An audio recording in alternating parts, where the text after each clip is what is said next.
কুলাঙ্গার সন্তান হলো এডিসি ইস্তিহাক। আমি তার সর্বোচ্চ শাস্তি চাই। আমি শুনেছিলাম গতকাল সে নাকি জামিন পেয়ে যেতে পারে, তাকে বিভিন্নভাবে ছেড়ে দেওয়া হতে পারে। আমার কথা হলো তাকে ছাড়া যাবে না। আরও যারা যারা ভুক্তভোগী রয়েছেন আপনারা আসুন, তার নামে মামলা করুন।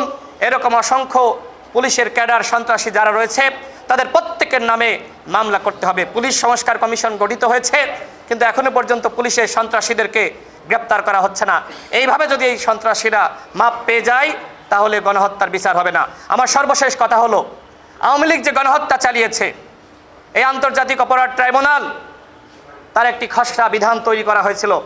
সেখানে উল্লেখ করা ছিল যে গণহত্যার দায়ে ব্যক্তির যেমন বিচার হবে, সংগঠনেরও বিচার হবে। কিন্তু দুঃখের সাথে বলতে হয়, সেই সংগঠনের বিচার, সেই ধারাটি, সেই লাইনটি সরিয়ে দেওয়া হয়েছে।